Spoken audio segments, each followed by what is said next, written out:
Hello, and welcome back to StoryWhisper.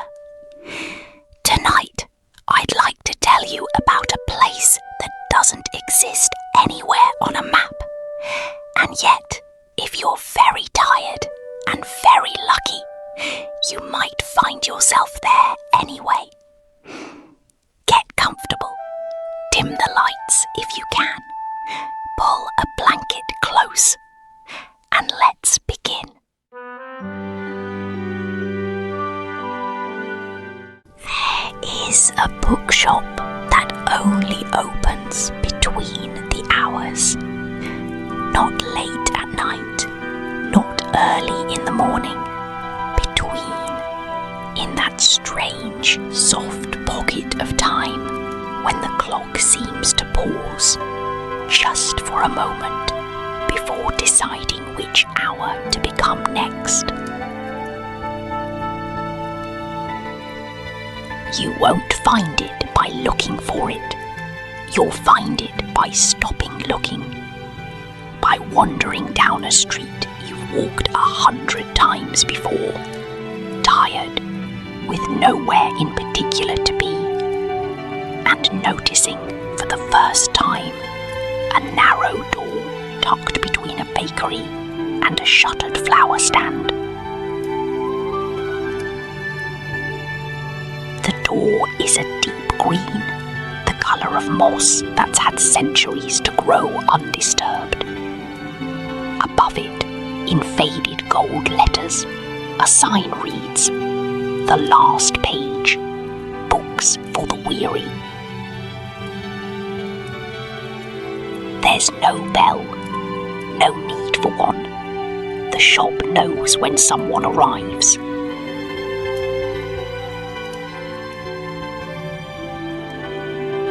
The door opens with a soft creak, not an unpleasant one, the kind of creak that sounds like the building itself stretching after a long nap.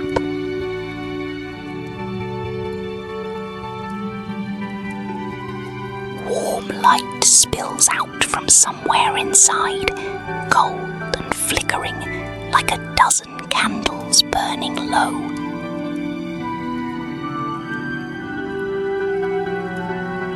Stepping inside, the first thing that reaches you is the smell.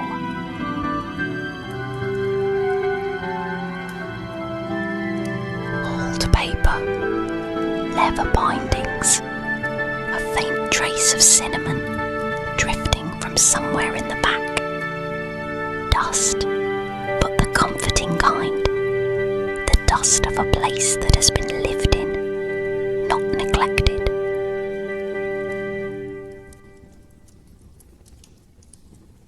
The shelves rise from floor to ceiling. Dark wood, polished smooth by countless hands over countless years. They lean inward slightly at the top, as though the books themselves are curious, peering down at whoever has wandered in. And the books shift. Not dramatically, not like something out of a nightmare. They simply resettle. The way a cat resettles when you sit down beside it. A small adjustment. A welcome of sorts.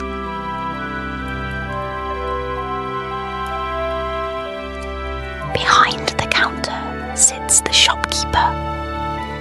She is neither young nor old. Or perhaps she is both, depending on the light. Her hair is the silver grey of moonlight on water, twisted up with two wooden pins shaped like quill feathers.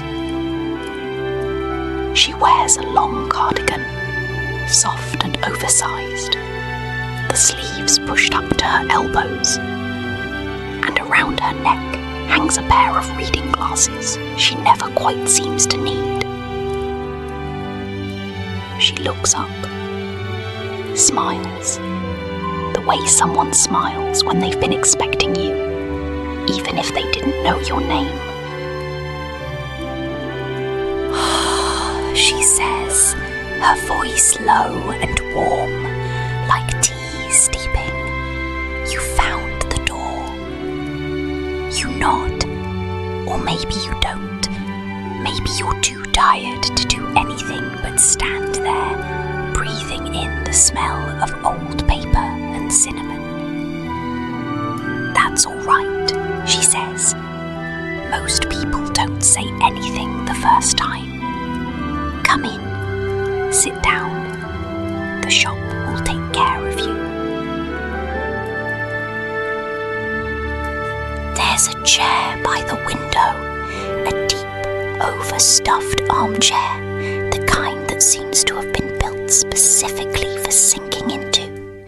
A blanket is already draped over one arm, as though it had been waiting. You sit. The chair seems to sigh with you, cushions settling around your shape.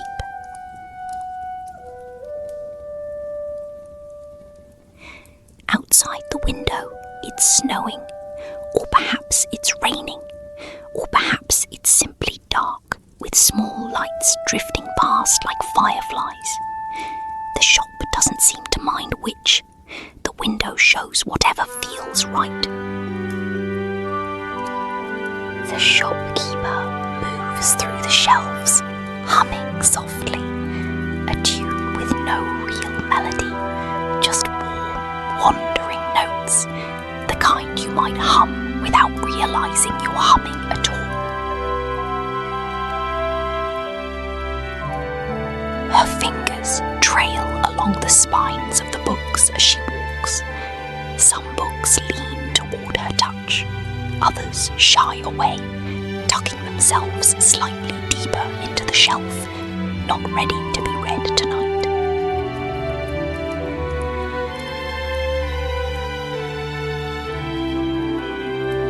Now, she says, half to herself, half to you. What does tonight call for? She pulls a book from the shelf, slim, bound in deep blue cloth, with silver lettering too faded to read. She opens it, glances at a page, and shakes her head gently. No, not that one. Too loud. She slides it back into place. The shelf seems to receive it gladly, like a friend returning home. She tries another, pauses. Too sad for tonight, I think. Another. This one's been waiting a while. The book she holds now is small, bound in soft brown leather, worn smooth at the corners from being held by many hands over many years. There's no title on the cover, just a single pressed leaf, golden and delicate, laminated into the leather itself.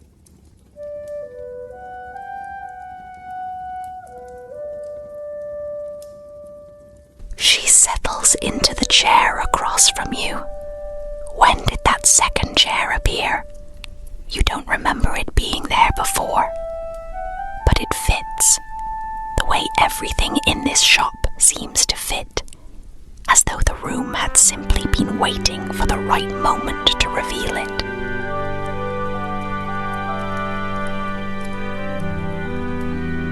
She opens the book. The pages are thick, slightly yellowed, and they make the softest sound as they turn. A sound like dry leaves, like turning over in bed, like settling deeper into a pillow.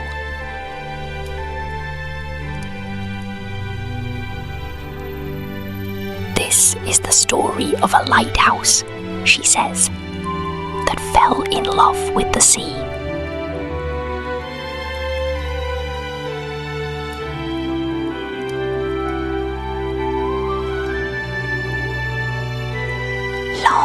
ago. Though long ago means very little, here between the hours, there stood a lighthouse on a cliff at the edge of the world.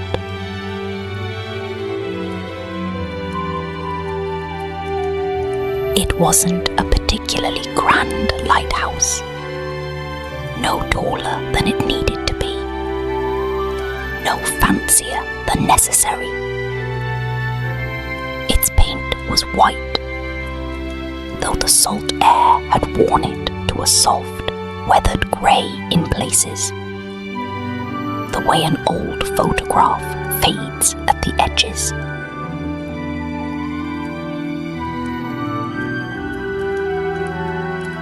Every night, the lighthouse turned its light toward the sea, around and around, slow and steady, a warm golden beam sweeping across the dark water.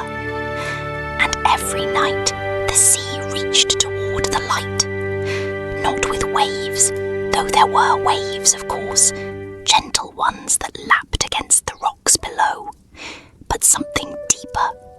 Something in the way the water seemed to brighten just slightly wherever the beam touched it, as though the sea were leaning into the light's warmth, the way you might lean into a patch of sun on a cold day.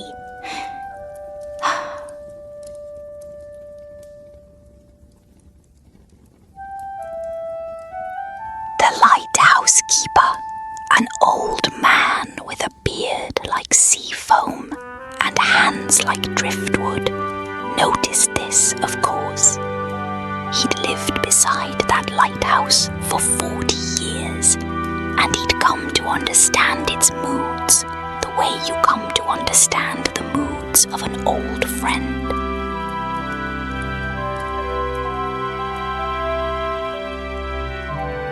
"You're fond of the sea, aren't you?" he said to it one evening, settling into his usual chair by the window with a cup of tea that had long gone cold.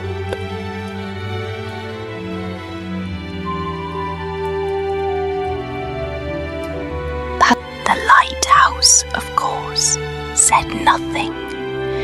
Lighthouses don't speak, not in words anyway. But that night, its light seemed to linger a little longer over one particular stretch of water. A slow, warm sweep, then a pause, then back again, like a hand reaching out, and then gently withdrawing, and then reaching out once more.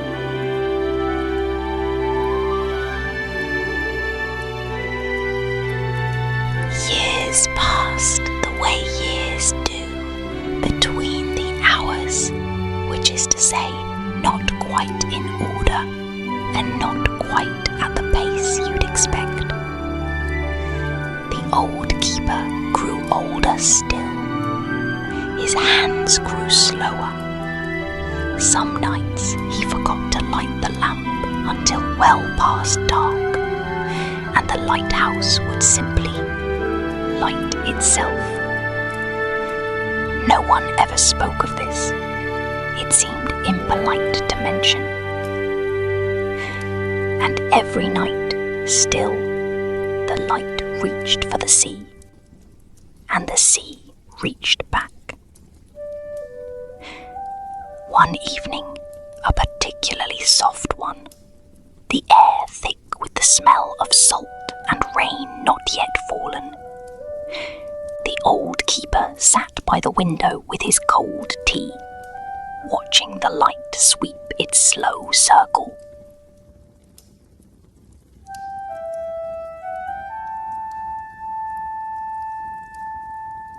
"You know," he said quietly, "I think the sea loves you back." The light paused, just for a moment, just a fraction longer than its usual rhythm. Then it continued on, slow and warm, sweeping across the water, and where it touched, the sea glowed softly gold, just for a moment, before fading back to its quiet dark blue.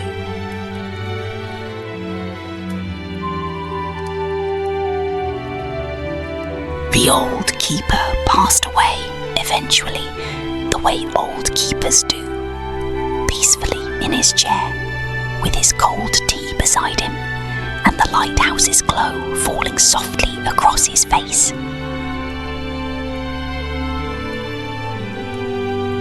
A new keeper came, in time, a young woman with quick hands and a quieter heart.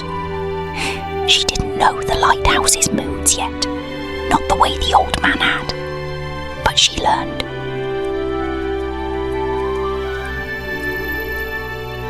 She noticed on her first night how the light seemed to slow as it passed over one particular stretch of water, how it lingered just slightly before moving on.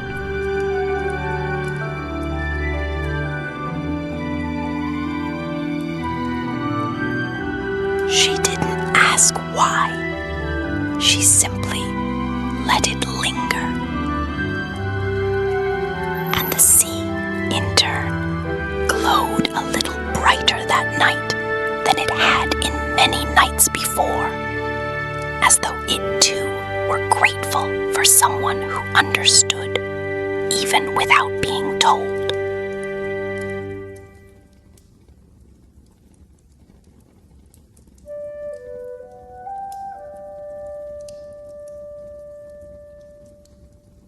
And that, the shopkeeper says, closing the book gently, is the story of the lighthouse that fell in love with the sea. It isn't a story with an ending, not really. The lighthouse is still there, on its cliff, at the edge of the world. The sea still reaches toward its light every night, the way it always has. Some loves don't need endings. They simply continue, quietly, for as long as there's a light to reach for and a sea to reach back.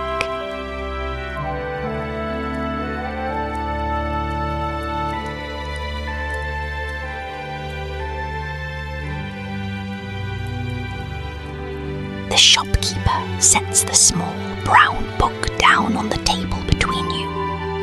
Outside the window, the snow, or rain, or fireflies continues to drift past, slow and unhurried.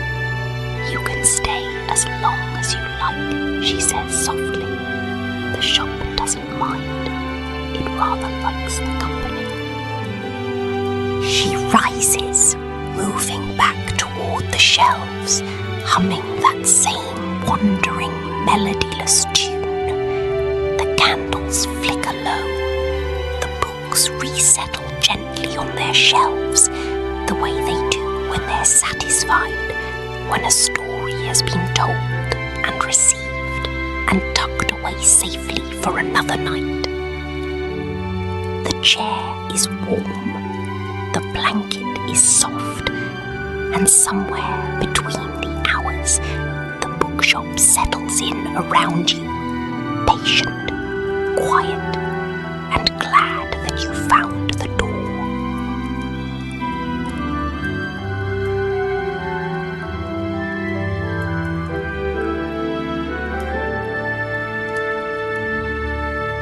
If you're still awake, that's all right. There's no rush here. The shop will be open for as long as you need it to be. And if you've drifted off already, well, the bookshop doesn't mind that either. Good night. Sleep well. I'll see you next time, between the hours.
Hello and welcome back to StoryWhisper.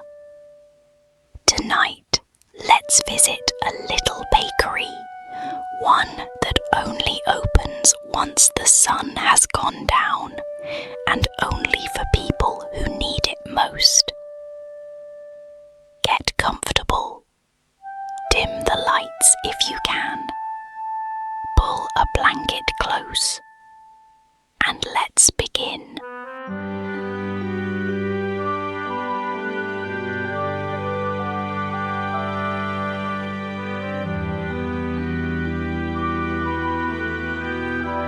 There's a bakery at the end of a cobblestone street that doesn't appear on any map.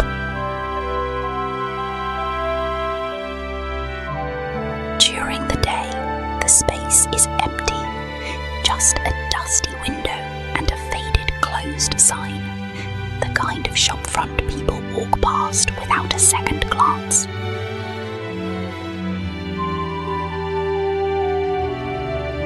But at dusk, when the sky turns that soft shade of lavender grey, something changes.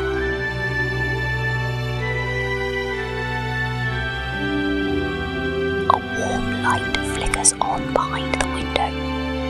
The smell of fresh bread drifts out into the street, curling around lampposts, slipping under doors, finding its way to anyone who's had a long day and doesn't quite know what they need. The sign flips itself over. It now reads, "Open for as long as you need."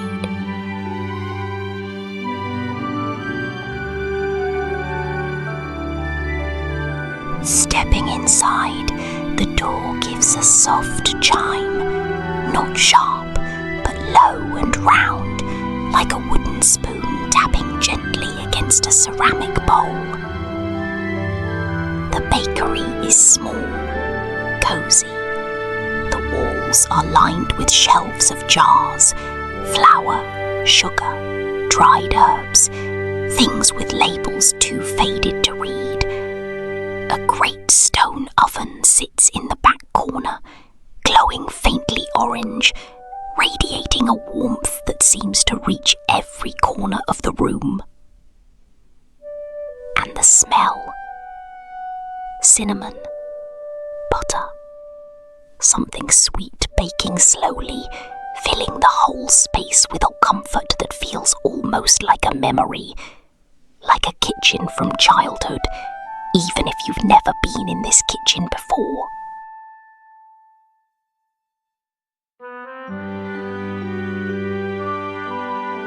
Behind the counter stands the baker. He's broad-shouldered, with flour dusted across his forearms and a faded apron tied loosely around his waist. His hair is greying at the temples, and his hands move with the unhurried confidence of someone who has kneaded dough 10,000 times. He looks up as you enter, doesn't seem surprised, just smiles. The kind of smile that says, "I've been expecting someone, and it might as well be you." "Evening," he says, voice low and rumbling, like a kettle just before it boils. "You look like you could use something warm."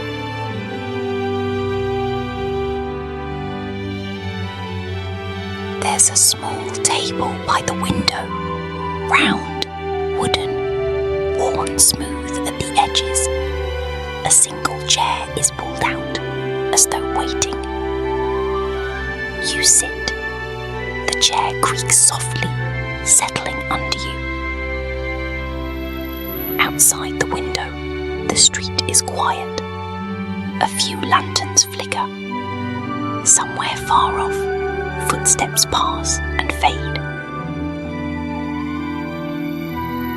The baker moves to the oven, opens it with a soft creak, and a wave of warmth rolls out, along with the smell of something just finished. He pulls out a tray, sets it on the counter to cool, and begins preparing something else. Flour sifting, a wooden spoon stirring slowly, the quiet thud of dough being turned and folded. "You know," he says, not looking up from his work, "every loaf here tells a story. Each one's a little different. Depends what the day needs." He glances at you. Tonight feels like a cinnamon bun night. Slow ones, the kind that take their time. He begins rolling out dough on the counter. Slow, deliberate movements. The dough stretches, soft and pliant, under his floured hands. While that rises, he says, "Let me tell you about the bell on the door."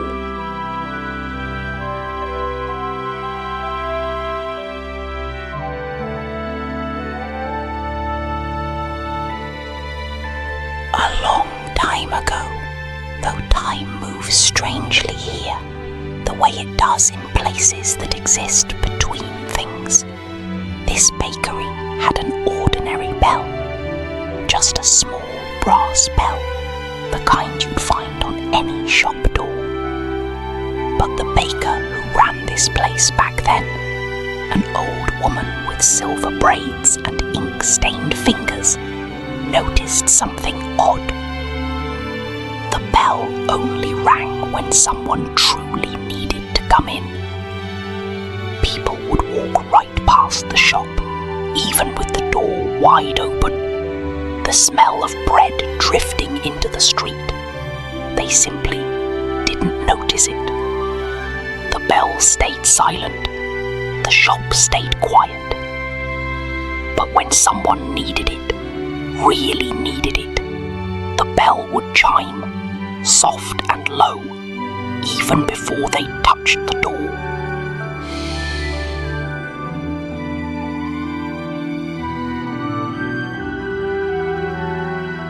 The old baker came to understand this slowly over many years. She started leaving the oven on a little longer on quiet nights, started keeping a pot of tea warm just in case, started baking things that took time, slow breads, long-proofed pastries, because she'd learned that the people who came through that door weren't usually in a hurry. They were tired, worn thin, in need of somewhere to simply be for a while. One evening, a young man came in, the current baker, though he didn't know it yet. He was perhaps 20, soaked from rain, carrying something heavy on his shoulders that had nothing to do with the bag he carried. The bell chimed before he even reached for the door.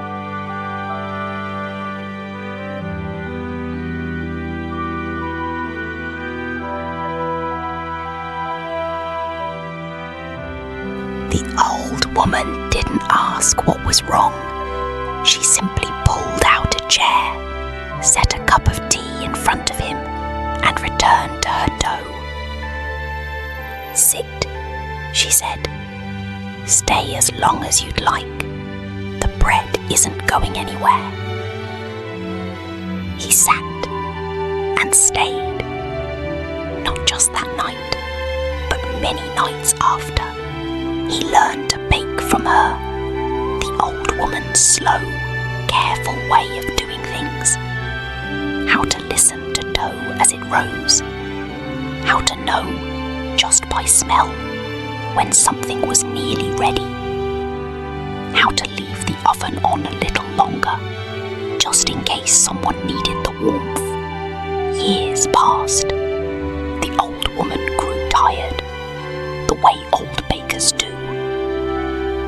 One evening, she handed him the apron were dusted, soft from years of wear, and said simply, "The bell will tell you who needs you. Just listen for it."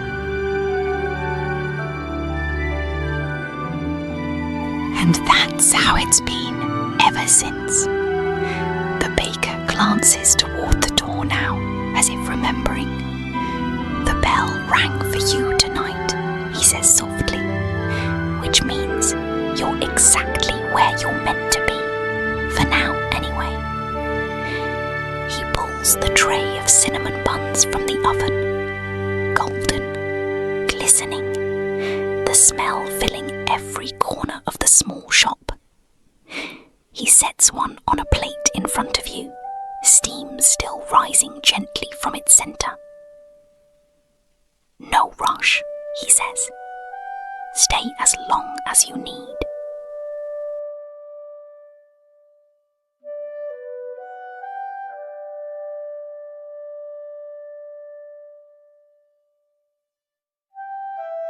Outside, the lanterns flicker softly. Somewhere, a clock ticks, slow, unhurried, in no particular hurry to reach the next hour. The baker returns to his counter, humming quietly as he begins preparing dough for tomorrow's loaves. Though tomorrow, here, is just another word for whenever it's needed. The warmth from the oven settles over the small shop like a blanket. The smell of cinnamon lingers in the air, sweet and slow.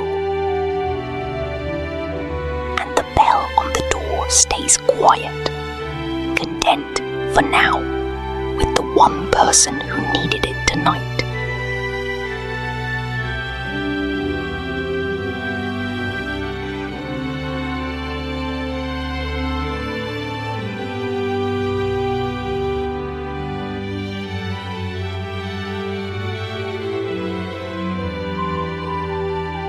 If you're still awake, that's all right. There's no rush here. And if you've drifted off already, well, that's all right too. Good night. Sleep well. I'll see you next time on Story Whisperer.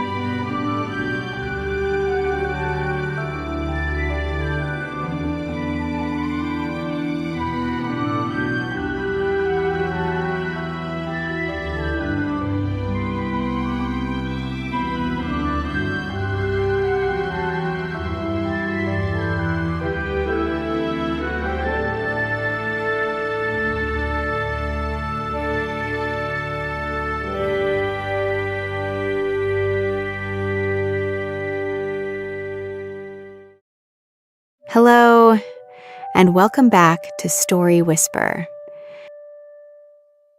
Tonight, we're going somewhere new, but not far. If you've visited the last page before, you might remember the bookshop with its leaning shelves and its shopkeeper, who always seems to know just the right story. Tonight, we're going to find a door we missed last time. Get comfortable. Dim the lights if you can. Pull a blanket close.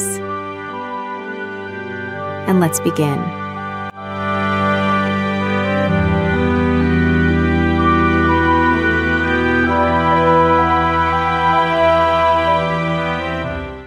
The bookshop is the same as you remember it, or perhaps a little different. Time moves strangely here, between the hours, and shops have a way of rearranging themselves when no one's looking. The candles still flicker low. The shelves still lean inward, curious. And somewhere near the back, past a shelf of books bound in deep green leather, there's a door that wasn't there before. Or perhaps it was always there, and simply hadn't been noticed yet. It's a small door. Wooden, painted the soft blue-gray of an early morning sky. A brass handle, worn smooth, and above it carved into the frame in small, careful letters. The garden. The shopkeeper looks up from her spot by the window, where she's curled into her armchair with a book of her own. "Ah," she says, smiling, "you found that door. It doesn't show itself to everyone." She sets her book down, rises, and moves towards you with the unhurried grace of someone who has all the time in the world, which here she rather does. "Go on," she says, nodding toward the door. "It's been wanting company." The handle is cool under your palm. The door opens with the softest sound, not a creak exactly, more like a breath, like the door itself exhaling. And beyond it, a garden. Not a large one, enclosed on all sides by tall hedges and the backs of bookshelves, somehow, impossibly, both inside and outside at once. Above, the sky is a deep twilight blue, scattered with stars that seem closer than stars usually are. Soft lantern light glows from lanterns hung on hooks along the hedges, swaying gently, though there's no wind. The air smells of jasmine, of damp earth after rain, of something green and growing and quietly alive. The stone path winds through the garden, flanked by flower beds that seem to bloom regardless of season. Roses beside snowdrops, sunflowers beside something that looks like moonlight given petals. The flowers don't seem to mind the company. They lean toward each other the way old friends lean together on a bench. At the center of the garden sits a small round table, white painted iron, slightly weathered. 2 chairs, a teapot already steaming, as though it had been waiting for you specifically. And tending to a flower bed nearby, kneeling in the soil, sleeves rolled up, humming softly, is someone you haven't met yet.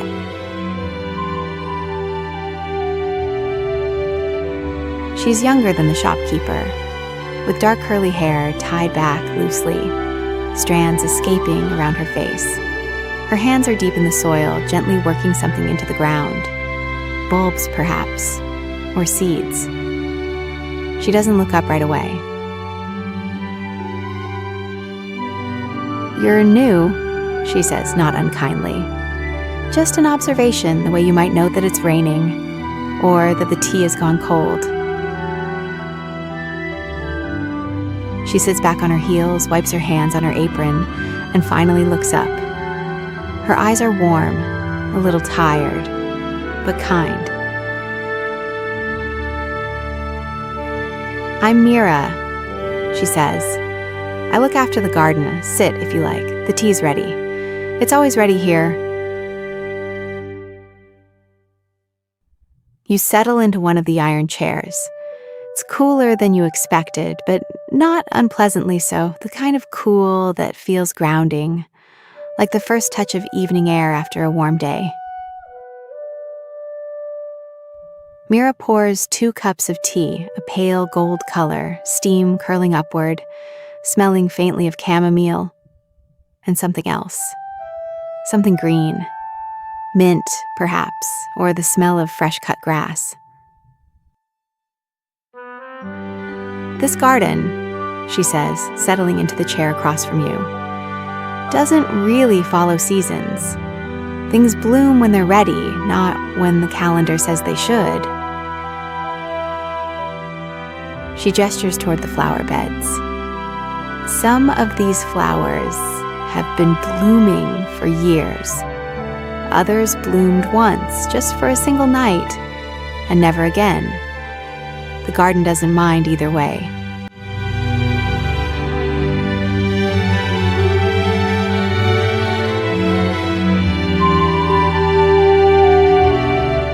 "Would you like to hear about the gardener who came before me?" Mira asks, cradling her tea in both hands. She doesn't wait for an answer. Not really. The question is more of an invitation than anything, the kind you can accept just by staying quiet and listening. His name was Tom, she begins. And this story is about a seed he planted that took 40 years to bloom.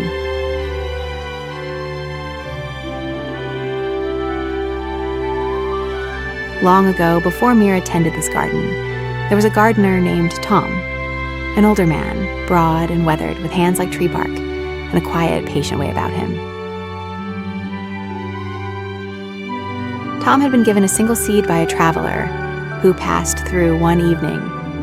A small, unremarkable thing, gray and wrinkled, the kind of seed you might mistake for a pebble if you weren't looking closely. "What does it grow?" Tom had asked. The traveler shrugged. "No one knows, it's never bloomed. Not in 100 years of trying." Tom planted the seed anyway, in a quiet corner of the garden, near the hedge where the moonlight pooled most evenings. He watered it, he waited. Nothing happened. Not that season, not the next. Years passed, the slow, gentle way years pass here between the hours. Other flowers bloomed and faded around it. The garden grew and changed. But the spot where Tom had planted the seed remained still, a small patch of bare earth, unchanging, while everything around it moved on.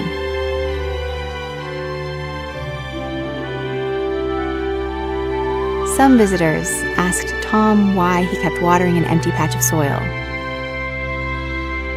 "Maybe it won't ever grow," they'd say, not unkindly.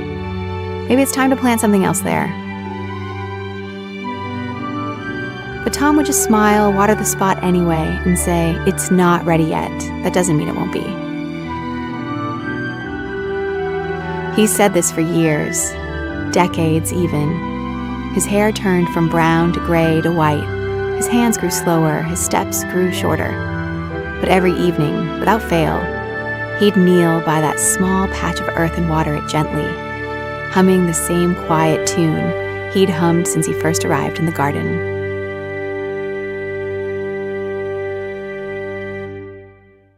One evening, Tom very old by then, his joints aching, his eyesight dimmer than it once was, he knelt by the patch of earth as he always did.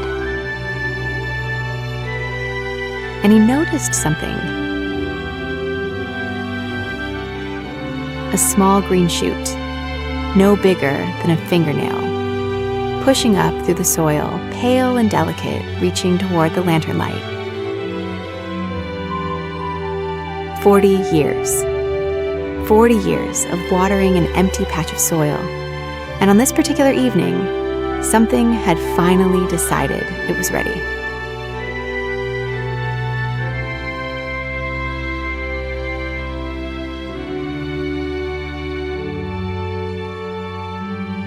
Tom didn't call anyone over, didn't make a fuss. He simply knelt there for a long while, watching the small shoot in the lantern light, his weathered hands resting gently on his knees. "There you are," he said softly. "Took your time, didn't you?" He watered it as he always had. And the next morning, when the other gardeners came to check the flower beds, they found Tom asleep in his chair by the hedge, peacefully, the way old gardeners sometimes are, with a small smile on his face. And beside him, in the patch of earth he tended for 40 years, a single flower had bloomed overnight.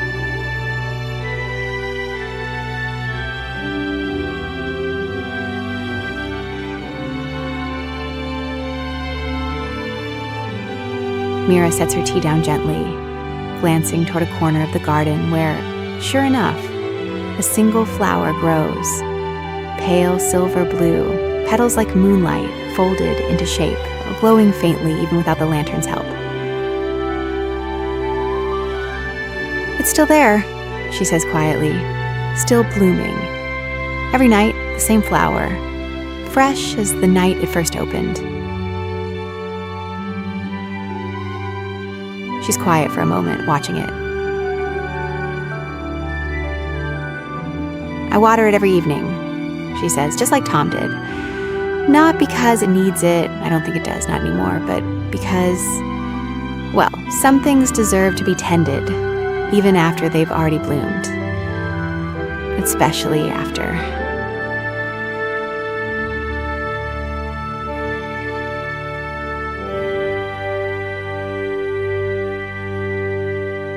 The garden settles into a comfortable quiet. Somewhere nearby, water trickles softly. A small fountain, perhaps, hidden among the hedges. The lanterns sway gently, their light flickering soft gold across the flower beds. Mira pours more tea, the steam curling upward into the twilight air. "There's no rush here," she says, settling back into her chair. "The garden doesn't mind how long you stay. Some visitors stay for an evening. Some stay much, much longer." She glances toward the silver blue flower again, smiling softly. "And some," she adds, "just needed 40 years.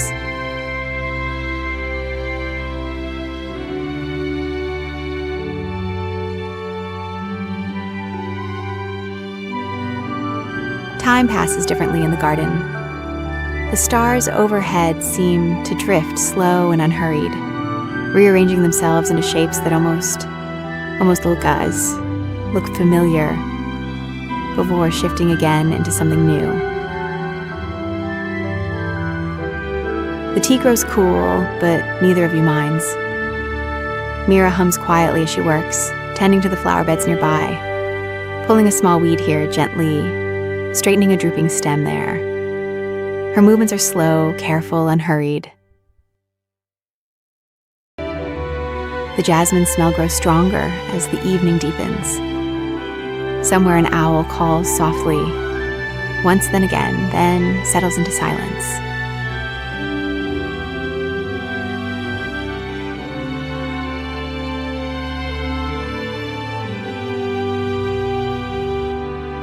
"You know," Mira says eventually, not looking up from her work, "the shopkeeper says this garden chooses who finds it. That it knows somehow who needs a little quiet and who needs, well, time. Lots and lots of time."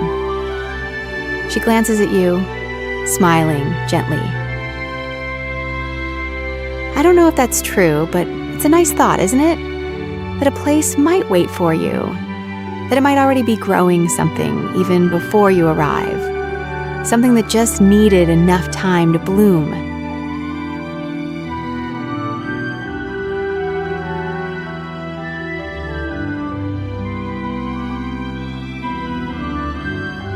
The lanterns burn lower now, their light softening to a warm amber glow.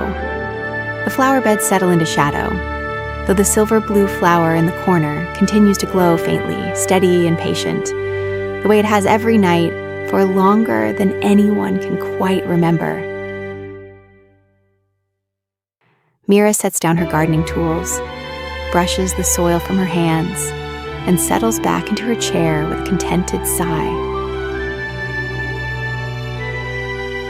"This is my favorite part of the evening," she says softly. "When everything's been tended to. When there's nothing left to do but sit and breathe and let the garden be."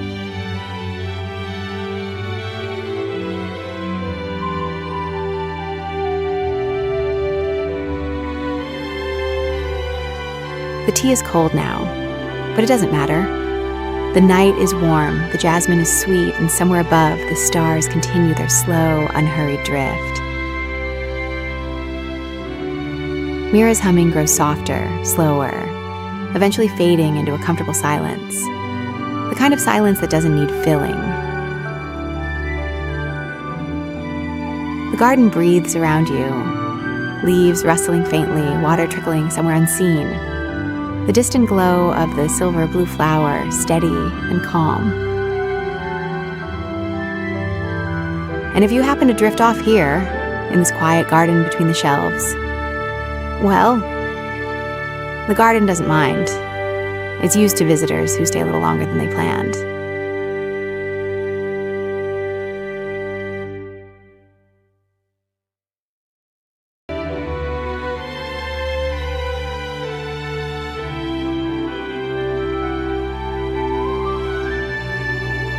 If you're still awake, that's all right. There's no rush here, and if you've drifted off already, well, that's all right too. The garden will still be here whenever you're ready to visit again. Good night. Sleep well. I'll see you next time on StoryWhisper.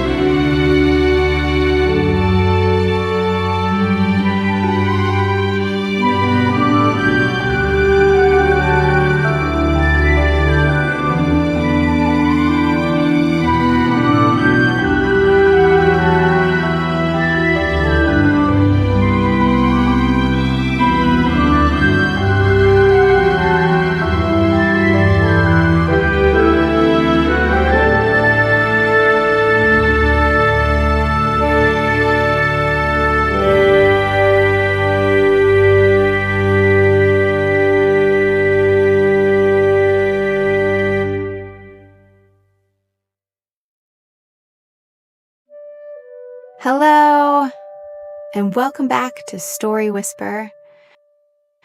Tonight, we're going somewhere a little further than before. Not a shop on a hidden street or a garden tucked behind a bookshelf. Tonight, we're going somewhere that moves. Get comfortable, dim the lights, if you can. Pull a blanket close. And let's begin.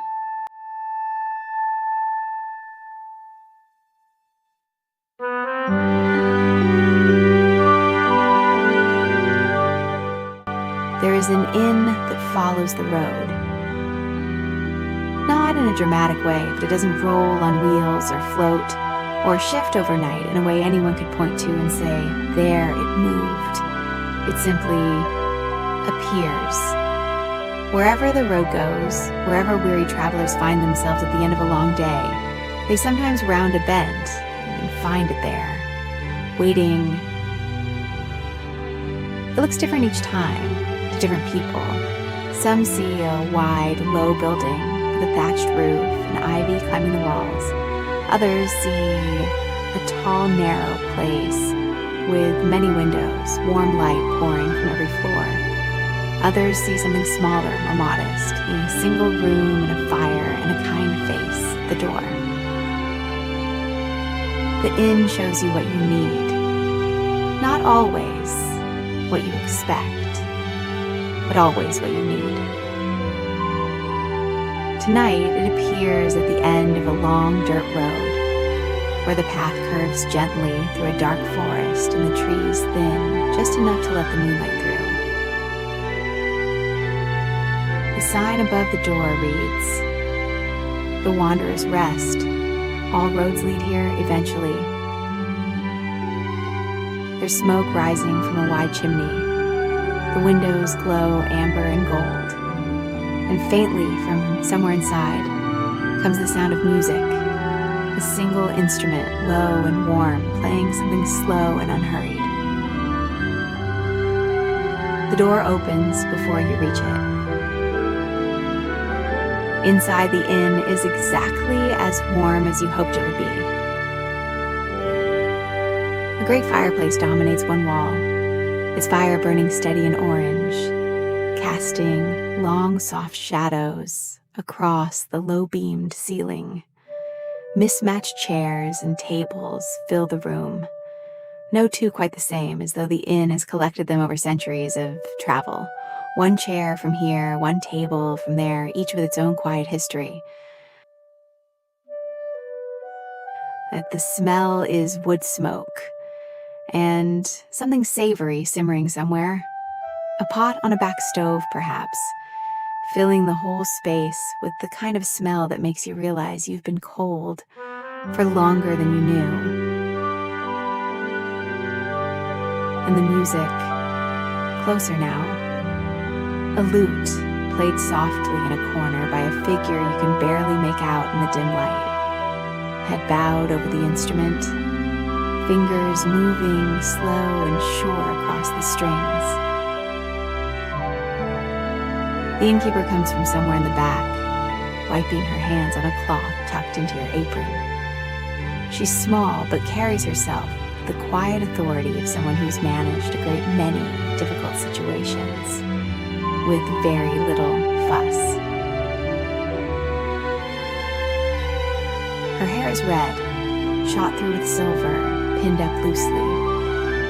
Her eyes are bright and observant, the kind of eyes that notice things without making you feel noticed. "Traveler," she says warmly. Come in, come in. You look like you've been on the road a long while."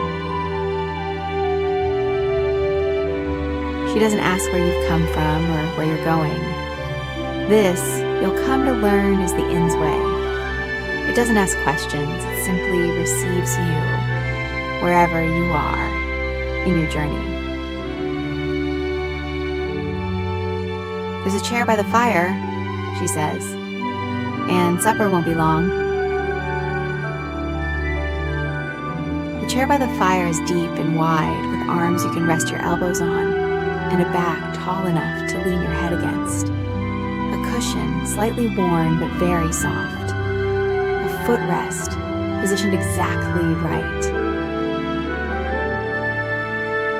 You sink into it. The fire crackles softly, shifting and settling. The music in the corner continues its slow, wandering melody. The kind of tune that doesn't seem to go anywhere in particular, but feels right exactly as it is. Other guests sit at the tables nearby, speaking in low voices. You can hear the murmur of conversation without making out words. Just the soft sound of people at rest. People who have arrived somewhere safe and are letting the road fall away from their shoulders. The innkeeper returns with a bowl of something warm. Soup, thick and fragrant, with bread on the side, the crust golden and still faintly warm from the oven. She sets it on the small table beside your chair. "Eat if you're hungry," she says. "Rest if you're not. Luin doesn't mind either way." She lingers for a moment, glancing toward the fire. "You know," she says half to herself, "every traveler who comes through that door has a story. Some tell them willingly. Some keep them close." She smiles. "But the inn remembers all of them, every single one." She settles into a nearby chair, unhurried, as though she has all the time in the world, which here she rather does. "Let me tell you about one," she says. "A traveler who came through on a night very much like this one."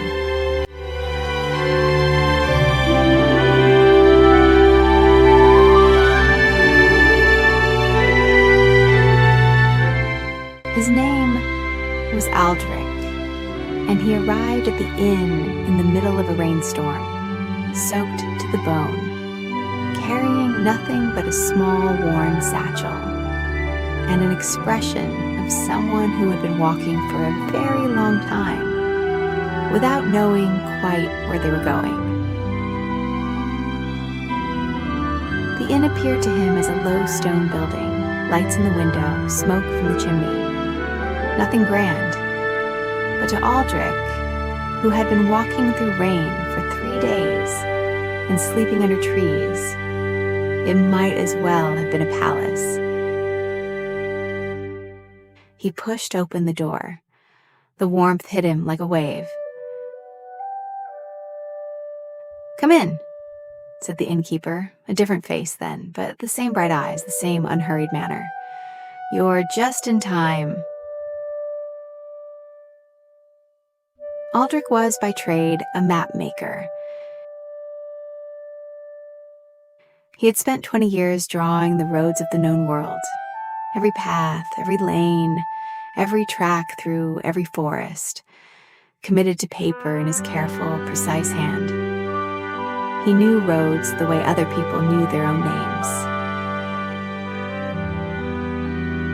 And yet somehow he had managed to get thoroughly lost.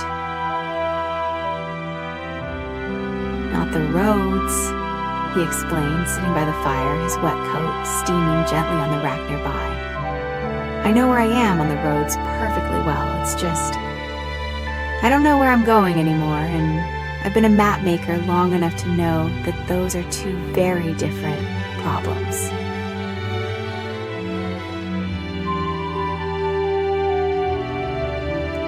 The innkeeper of that time, an older man, broad and slow-moving, with a gray beard and a habit of listening with his whole body, nodded at this.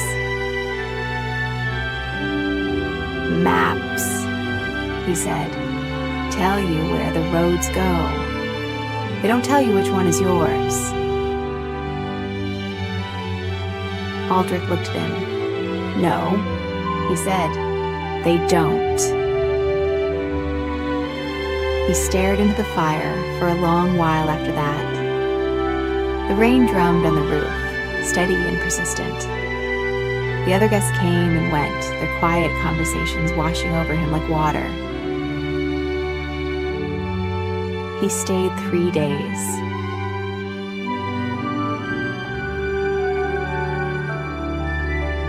On the first day he slept, more deeply than he'd slept in months. The kind of sleep that feels like falling into something soft and dark and very, very still. On the second day, he sat by the fire and drew. Not maps, or not maps of roads anyway. He drew the inn with its mismatched chairs and its low beams and the fire that never seemed to burn down. He drew the faces of the other guests, quick sketches capturing something in each of them. The set of their shoulders, the way they held their cups, the particular quality of their tiredness. He drew the innkeeper, who laughed when he showed him. "I've never been mapped before," the old man said. "Everything worth finding deserves a map," Aldric told him.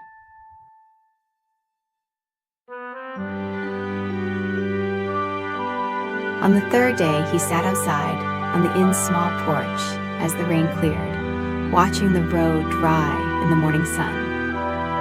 The forest on either side of it steamed gently, releasing the stored rain back into the air. The road went 2 ways from here, left back the way he'd come, familiar, known, already drawn on a dozen of his maps, right toward somewhere he hadn't been yet, a blank space on his charts, unknown territory.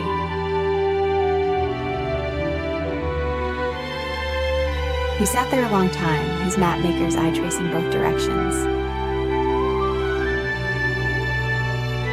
The innkeeper brought him tea, set it down beside him without a word, and went back inside.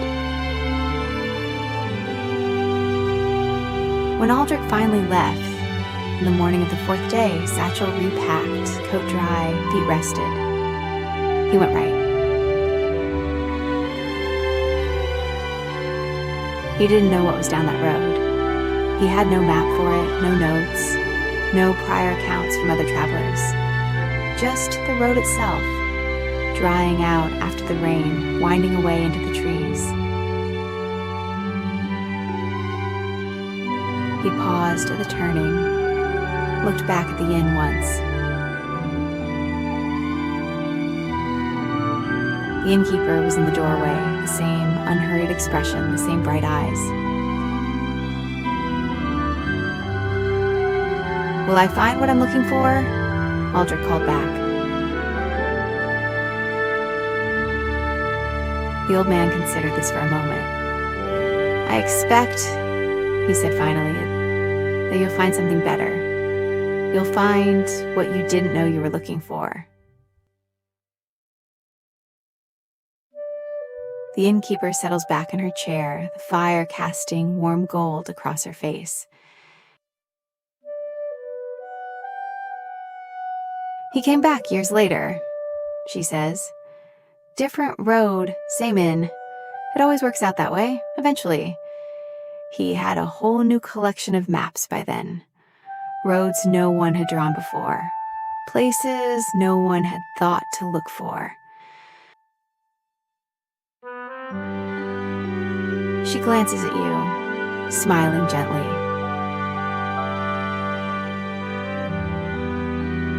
"He said the best roads were always the ones he hadn't planned, the ones he turned onto without knowing why and only understood later."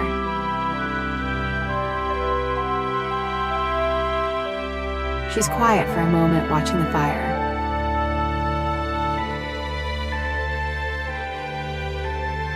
"The inn remembers all of them," she says softly. "Every traveler, every road they chose, every map they made along the way."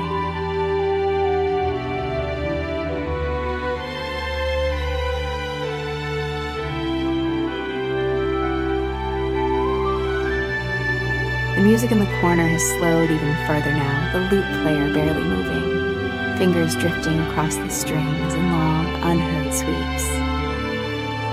The melody wanders, doubles back on itself, then finds its way again, easy and unhurried. The fire crackles softly, settling lower.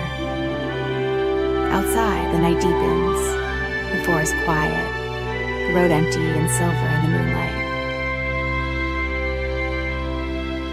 Other guests have drifted to their rooms.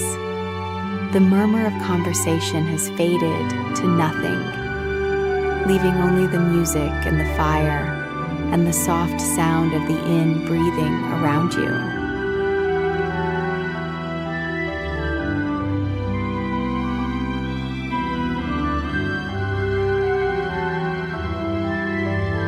The innkeeper rises, collecting the empty bowl from the table beside you, moving quietly so as not to disturb the stillness. "Your room is ready," she says softly. "Whenever you are. No rush, the fire will keep burning." She pauses at the edge of the firelight. "You know," she says very quietly, "you don't have to know where you're going yet. The road will still be there in the morning. It always is."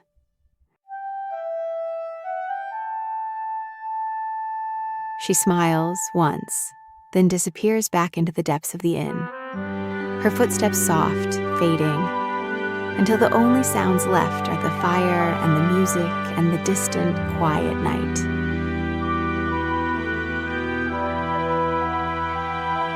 The lute player in the corner plays on, slower now, each note resting a little longer in the air before the next one arrives.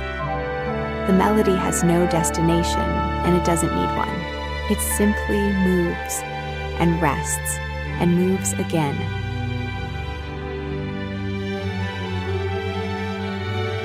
The fire settles into a bed of warm embers, glowing steadily, in no hurry to go out. And the inn holds you, the way it has held every weary traveler who ever found themselves at the end of a long road, not quite knowing what came next, gently, warmly, without asking anything of you at all.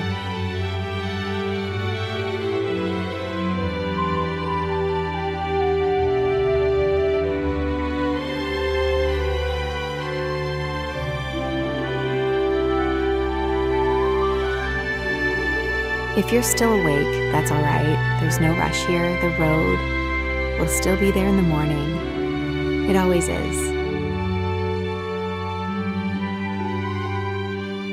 And if you've drifted off already, well, that's all right too. The inn doesn't mind.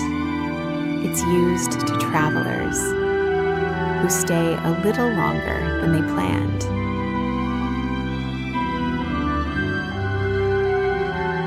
Good night. Sleep well. I'll see you next time on Story Whisper.